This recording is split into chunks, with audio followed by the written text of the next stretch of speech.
Hello friends, स्वागत है आपका हमारे YouTube channel maths S Y classes में। तो हम लोग पढ़ने जा रहे हैं 10th math NCERT UP board exam 2022 के इंपॉर्टेंट क्वेश्चन। चैप्टर का नाम है वृत्तों से संबंधित क्षेत्रफल। तो अपना सबसे पहला क्वेश्चन कौन सा है? त्रिज्या 8 सेंटीमीटर वाले एक वृत्त के अंतर्गत खींचे जा सकने वाले वर्ग का क्षेत्रफल क्या होगा? तो वर्ग का क्षेत्रफल क्या होगा? ठीक है, तो वर्ग का क्षेत्रफल क्या होगा देख ले रहे हैं हम लोग। वर्ग का क्षेत्रफल क्या होगा? तो सब ठीक है। तो किसके अंतर्गत खींचा जा रहा है? एक वर्ग के अंतर्गत खींच रहे हैं। ठीक है, किसके? एक वर्ग के अंतर्गत। तो एक हम लोगों ने क्या बनाया? वर्ग। ये हम लोगों का एक वर्ग है, वर्ग के अंतर्गत, वृत्त के अंतर्गत, सॉरी वृत्त के अंतर्गत। ये वृत्त है, इसके अंतर्गत मतलब इस वृत्त के अंदर खींचना है मुझे एक वर्ग। ठीक है, इसके अंदर हमने एक वर्ग बना लिया, इसका नाम दे दिया A B C D. A B C D. अब देखो क्या करेंगे हम लोग। देखिए, इसको यहाँ से मिला दीजिए तो ये क्या हो जाएगा अपना? ये अपना हो जाएगा। देखिए, ये जो है वृत्त के लिए क्या है? व्यास है, लेकिन इस वर्ग के लिए क्या है? विकर्ण है। ठीक है, तो ये इसका कोई केंद्र बिंदु ओ मान लिया। ये क्या है अपना? इस वृत्त के लिए व्यास है, लेकिन इस वर्ग के लिए विकर्ण है। ओके, ठीक है, आगे बढ़ते हैं। देखिए क्या कह रहा है, चूँकि वृत्त के अंतर्गत वर्ग, चूँकि वर्ग जो कहाँ बनाया गया है? वृत्त के अंतर्गत बनाया गया है, तो इसलिए हम लोग लिखेंगे चूँकि वृत्त के अंतर्गत वर्ग खींचा गया है। चूँकि वृत्त के अंतर्गत, चूँकि वृत्त के अंतर्गत वृत्त, चूँकि वृत्त के अंतर्गत वर्ग, यहाँ पे वर्ग होगा, क्या होगा? वर्ग खींचा गया है। चूँकि क्या है? वृत्त के अंतर्गत वर्ग खींचा गया है, तो अब क्या करेंगे? तो अब तो इसीलिए क्या हो जाएगा? तो इसीलिए हम लोग लिख सकते हैं कि वर्ग का विकर्ण। तो इसलिए वर्ग का विकर्ण क्या होगा? इसलिए इस वर्ग का जो वर्ग है इसका विकर्ण क्या होगा? तो वर्ग का विकर्ण, तो वर्ग का विकर्ण हम लोग क्या लिखेंगे? बराबर वर्ग का विकर्ण है भाई, वृत्त का व्यास है, बराबर वृत्त का व्यास। ये अपना वृत्त का व्यास है। अब आप लोग क्या करेंगे? इस जो वृत्त की त्रिज्या है उसे r मान लें। ठीक है, उसे माना वृत्त की त्रिज्या, वृत्त की त्रिज्या कितनी है? स्मॉल r है। ठीक है, अच्छा त्रिज्या स्मॉल r है, मतलब ये भी r है, ये भी r है ना? और त्रिज्या दे भी रखी 8 है। इसका मतलब जो r का मान है वो कितना है? 8 है। इसका मतलब r बराबर 8 सेंटीमीटर। कहने का मतलब यहाँ से यहाँ क्या है? 8 है। ये अपना क्या है? 8 हो जाएगा। ठीक, तो ये 8 हो गया। जब वृत्त का व्यास निकालना पड़ेगा, वृत्त का व्यास लिखें, वृत्त का व्यास, वृत्त का व्यास, वृत्त का व्यास का फार्मूला होता है 2r। 2r, तो 2 तो इसमें है ही, r की क्या रखेंगे? 8, क्योंकि r बराबर 8 है। तो यहाँ पे r बराबर 8, ये अपना हो जाएगा 16 सेंटीमीटर। ठीक है, अब क्या निकालेंगे? अब चूँकि वर्ग का विकर्ण बराबर वृत्त का व्यास, ठीक है, वर्ग का विकर्ण बराबर वर्ग का व्यास, तो वर्ग का विकर्ण क्या हो जाएगा? वर्ग का विकर्ण, वर्ग का विकर्ण, वर्ग का विकर्ण क्या हो जाएगा? वृत्त का व्यास दे रखा है ऊपर, फिर से लिख लिया मैंने, वृत्त का व्यास। जब वृत्त का व्यास क्या होता है? वृत्त का व्यास का फार्मूला होता है 2 गुणा r, मतलब 2r। तो 2 और r अपने पास निकाल चुके हैं, सॉरी 2r की वैल्यू डायरेक्ट दे रखी है कितनी 16। 2r का जो मान है वो डायरेक्ट ही कितना है 16 है। ठीक है, इसका मतलब वर्ग का विकर्ण कितना है, वर्ग का विकर्ण, तो वर्ग का विकर्ण अपने पास कितना आ जाएगा 16 सेंटीमीटर। वर्ग का विकर्ण 16 सेंटीमीटर आ गया। अब हम लोग आगे बढ़ेंगे। अब क्या पूछ रहा है, तो वर्ग का क्षेत्रफल ज्ञात कीजिए। तो वर्ग का क्षेत्रफल निकाल लीजिए। वर्ग का क्षेत्रफल, वर्ग का क्षेत्रफल का फार्मूला क्या होता है, ये अपना फार्मूला है। वर्ग के क्षेत्रफल का फार्मूला क्या होता है, विकर्ण का स्क्वायर बटे 2। ठीक, विकर्ण का स्क्वायर बटे 2।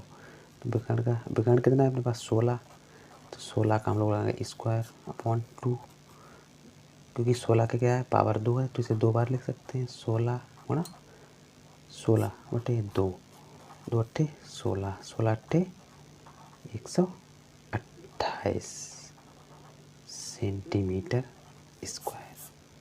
यही तो अपना आंसर है। ओके,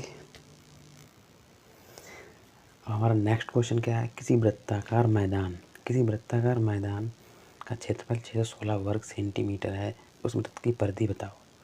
तो उस वृत्त की परिधि क्या हो जाएगी। देखिए क्या है, एक वृत्ताकार मैदान है, ये हमारा एक वृत्त है। ठीक है, वृत्ताकार मैदान है, ये इसका कोई केंद्र क्या है, ये इसका कोई केंद्र बिंदु है। केंद्र बिंदु ओ मान लिया मैंने इसे, ये कोई मेरा केंद्र बिंदु ओ है। यहाँ से यहाँ तक की त्रिज्या कितनी हो जाएगी r। ठीक, यहाँ से यहाँ तक की त्रिज्या हो जाएगी r, तो लिख लिए। तो हम सबसे पहले लिखेंगे माना वृत्त की त्रिज्या, माना वृत्त की त्रिज्या, वृत्त की त्रिज्या कितनी हो जाएगी स्मॉल r सेंटीमीटर। ठीक, स्मॉल r सेंटीमीटर। ठीक, अब आगे बढ़ेंगे। तो वृत्त का क्षेत्रफल क्या हो जाएगा, तो वृत्त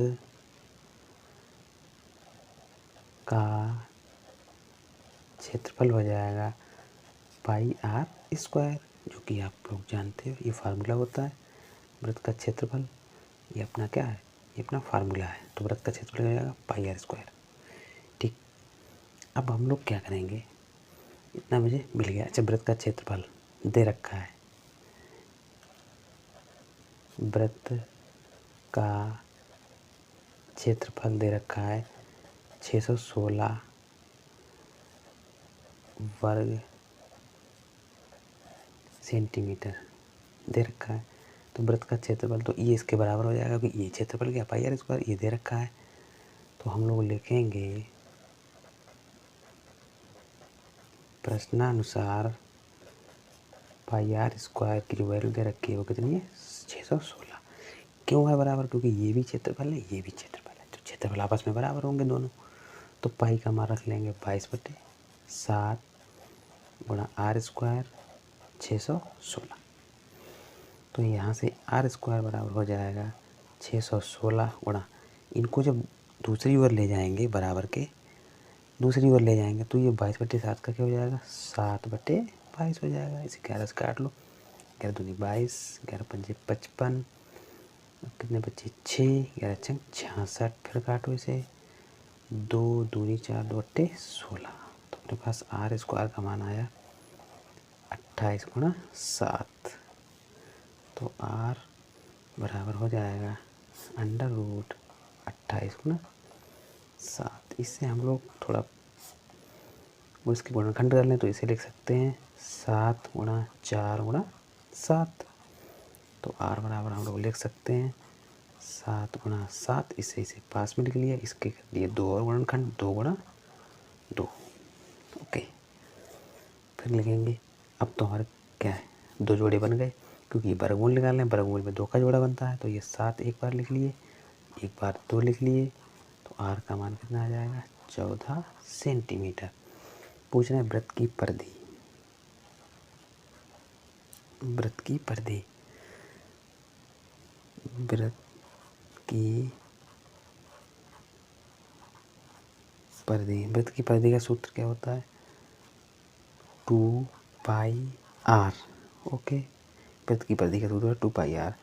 2 22/7, आर का मान 14, 7 दूनी 14, तो 2 गुणा 22 गुणा 2, इनकी हम लोग गुणा करेंगे तो अपने पास आएगा 88 सेंटीमीटर, जो कि अपना राइट आंसर है।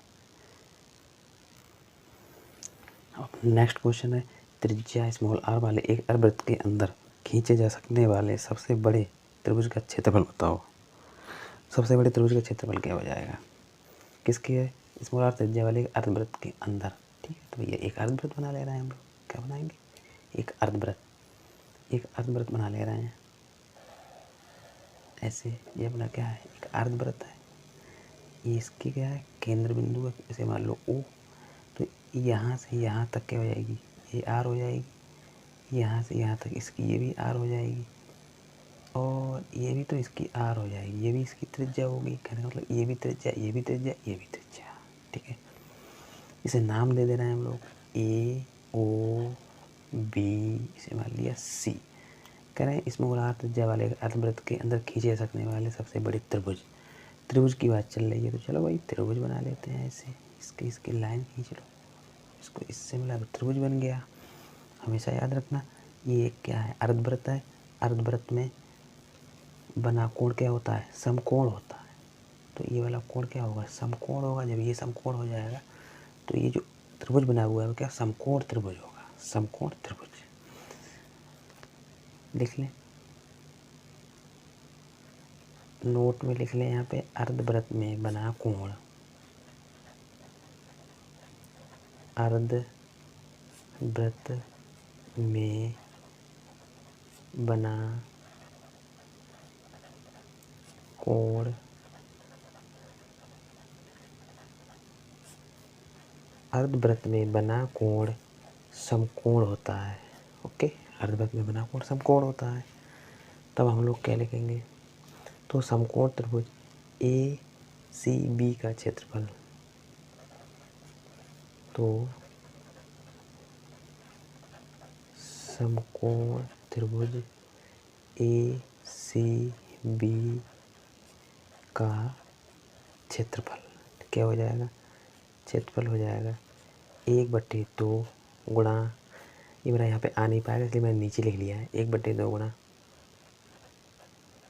आधार गुणा ऊंचाई। आधार गुणा ऊंचाई है, क्या हो जाएगा? आधार गुणा ऊंचाई। ये इसका आधार है, इसकी ऊंचाई। आधार है AB, ऊंचाई है OC। तो इसे लिख लें हम लोग 1/2 गुणा आधार है अपना AB, ऊंचाई है अपनी OC। ठीक है, अब देखो 1/2 तो ऐसे ही लिख लिया। अब देखो AB का मतलब क्या है भाई? ये भी आ रहा है, ये भी आ रहा है, तो यहाँ से यहाँ तक की दूरी कितनी हो जाएगी? एक आर कितनी हो जाएगी? 2R।